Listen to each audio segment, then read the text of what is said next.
À la Maison des Associations, ce mercredi 8 avril, se joue l'élection du nouveau président de la COBAS.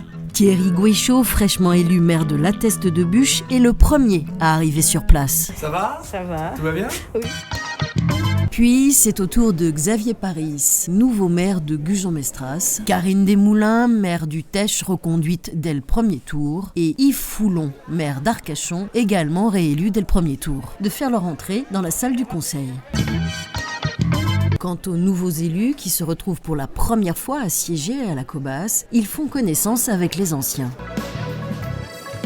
Il est 16h03. Le conseil aurait dû commencer, mais un élu absent oblige l'administration à prendre en compte une nouvelle procuration.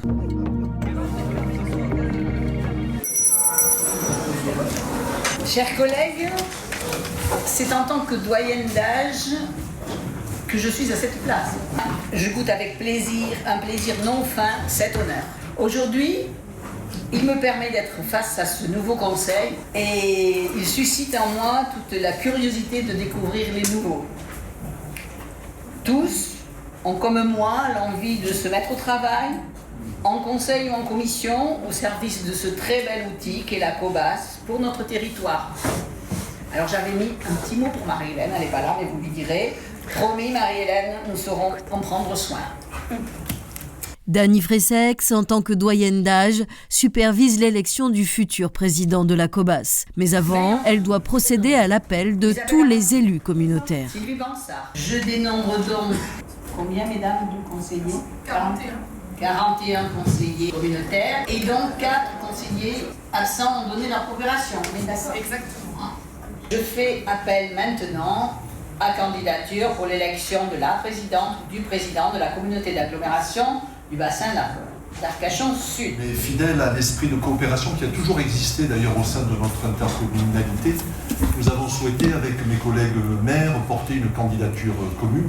C'est pour cela que je vous propose, que nous vous proposons la candidature du maire de La Teste-de-Buch, M. Thierry Gouéchaud, à la présidence de la COBAS. Il y avait une demande de parole de M. Weber. Je souhaite par cette intervention annoncer ma candidature à la présidence de la COBAS.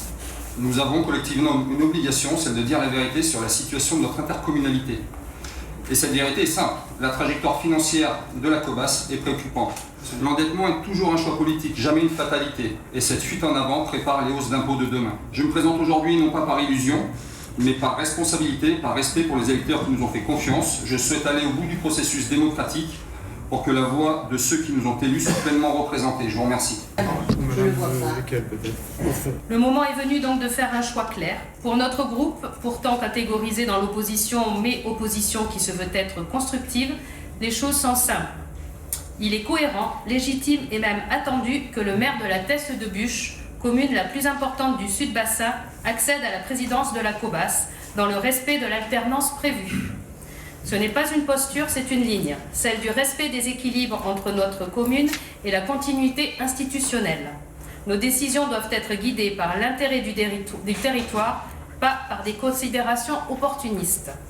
C'est donc un choix assumé, un choix de stabilité, un choix de cohérence au service du territoire. Dans un esprit à la fois républicain, constructif et exigeant, nous avons décidé de voter en faveur de la candidature du maire de La Teste-de-Buch à la présidence de la COBAS, avec exigence, vigilance et dans l'intérêt de l'ensemble des communes du bassin. Je vous remercie. Merci. Les prises de parole sont terminées. Le vote à bulletin secret uninominal est ouvert. Après Yves Foulon, c'est au tour de Thierry Gouéchaud d'aller dans l'isoloir, puis de glisser son bulletin dans l'urne, sous la surveillance des 4 assesseurs qui composent le bureau. Suivent Xavier Paris, puis Karine Desmoulins.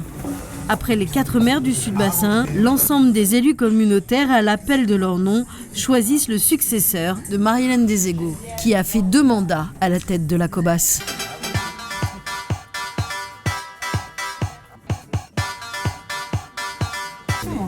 À voter. Alors, monsieur Mouret pour une... Merci. Sylvie Giraud. Monsieur Jugé pour un peu long. À voter. Merci.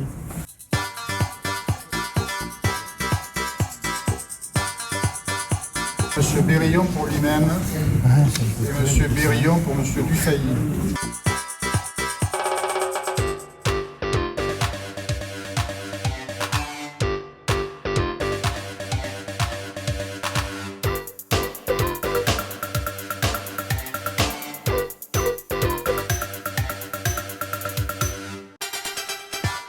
Madame Fessex pour elle-même. Oui. Et Madame Fessex pour M. Roux. Madame Jaïs pour elle-même.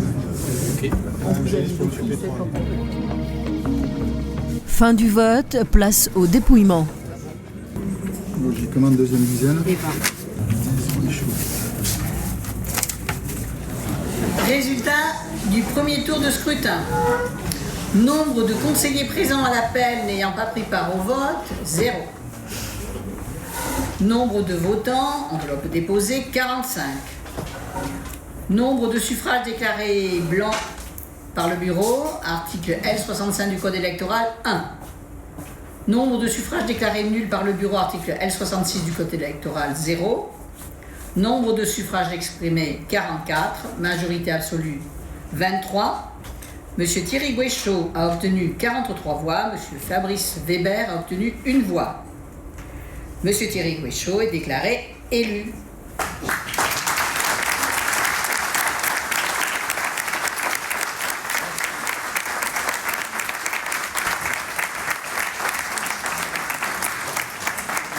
Monsieur Thierry Guéchaud ayant obtenu la majorité requise est proclamé président de la communauté d'agglomération du bassin d'Arcachon Sud et est immédiatement installé.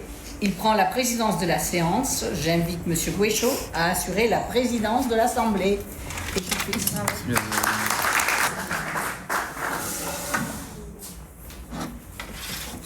Je voudrais avant toute chose remercier mes collègues maires d'Arcachon, Gujan-Mestras et Le Teche pour la confiance qu'ils m'ont apportée depuis que j'ai été élu maire.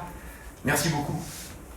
Parce que c'était pas automatiquement intuitif qu'un jeune gamin comme moi en politique soit validé pour prendre la COBAS, même si en effet, je rejoins Mme Jekyll, j'en avais fait moi aussi la promesse électorale que la thèse de Buch soit représentée à la COBAS à la présidence. Ça me paraissait une évidence historique. Et à ce titre, je tiens à saluer les anciens présidents, François de Luga, Yves Foulon, Jean-Jacques Hérol, Madame Marie-Hélène Desego, pour leur action et le travail qu'ils ont pu mener pour notre communauté d'agglomération. Je voudrais en particulier, même s'il n'est pas là aujourd'hui, mais j'imagine que mes propos lui seront rapportés, en tout cas je le souhaite et je lui dirai de vive voix, remercier Marie-Hélène pour l'accueil qu'elle m'a fait et permettre cette transition de manière la plus fluide possible entre nous tous. Et je crois que c'est comme ça que je vois la chose, c'est-à-dire véritablement faire un travail commun avec les 4 communes, ensemble pour le territoire et l'intérêt général de l'ensemble de la population. Même si je mesure l'ampleur de la tâche qui va être la mienne, je fais confiance à l'équipe qui est en place. À moi de juger dans les mois à venir si je conserve cette équipe, mais des premiers points que j'ai vus, je ne suis pas très inquiet. En revanche, je rejoins le fait qu'il va y avoir énormément de travail, en particulier sur le plan budgétaire et financier.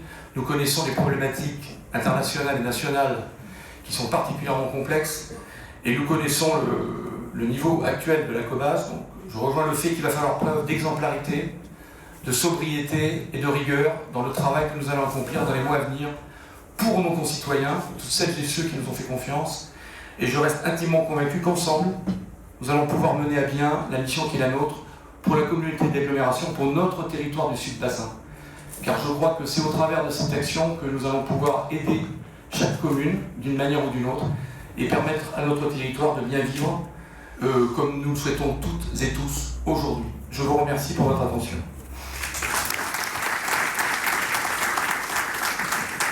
Vous voulez la parole? Vous voulez la parole, M. Guérillon? Je vous en prie.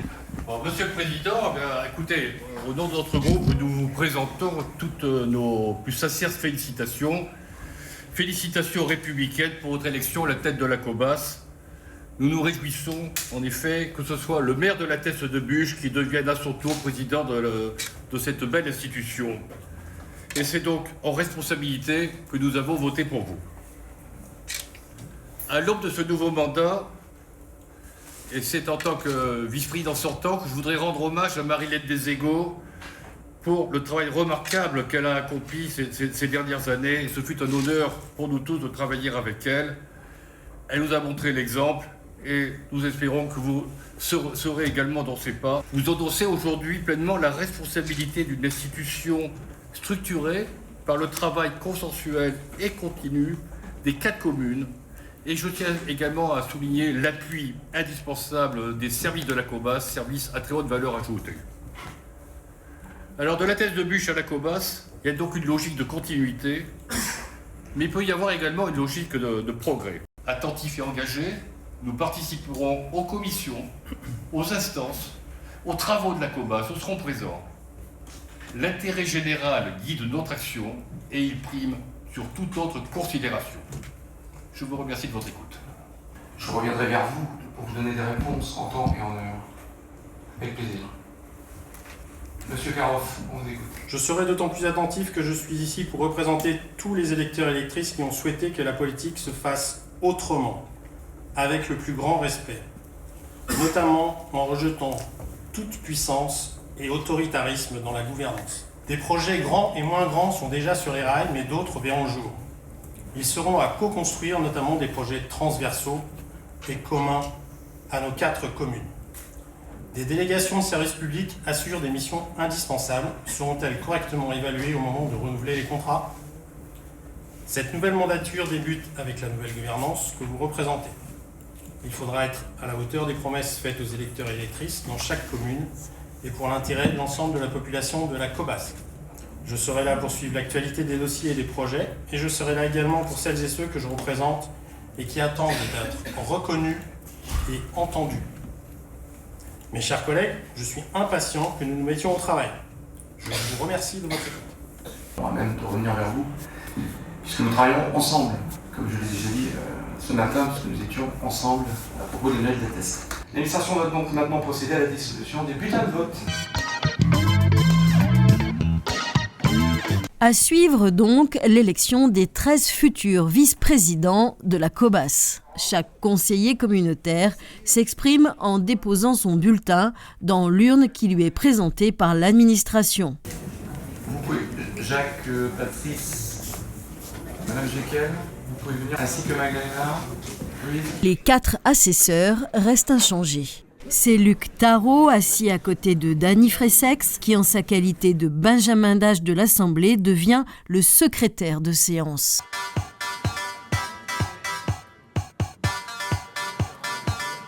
Je fais maintenant appel à la candidature pour la 4e vice-présidente de la COBAS et je vous propose la candidature de Madame Christine Delmas, de la commune de La Teste de Buch. Nicolas, ils ont fait combien là ? Une douzaine de minutes, le scrutin en entier. Donc, voilà. On est dans la bonne moyenne. Tout à l'heure, on était descendu à 11 minutes, donc c'était une vraie performance. Et on en a combien à faire ? On a 13 VP et 5 conseillers délégués, donc on a encore un certain nombre de tours. Merci. Paul et Anthony. Je proclame M. Marc Muret élu 9e vice-président de la COBAS et je le laisse installer.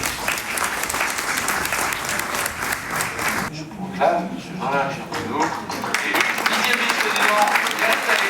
Au terme d'un marathon qui aura duré près de 5 heures et avec un très large consensus, 13 vice-présidents ont été élus. Premier vice-président, Xavier Paris. Deuxième, Yves Foulon. Troisième, Karine Desmoulins. Puis viennent Christine Delmas, Claire Maresco, Luc Tarot, Thierry Maisonnave, Sylvie Bansard, Marc Muret, Jean-Jacques Germano, Cyril Martin, Chantal Dabé et le 13e, Éric Travers. Ce premier conseil communautaire d'installation a également désigné 5 conseillers délégués. May Antoun, Miran Soussaïz, Magdalena Ruiz, Dany Fressex et Patrice Benard. Patrice Benard a obtenu 42 voix et est premier délégué. D'ores et déjà, la COBAS peut fonctionner, elle est en ordre de marche. Rendez-vous le 20 avril pour le prochain conseil communautaire.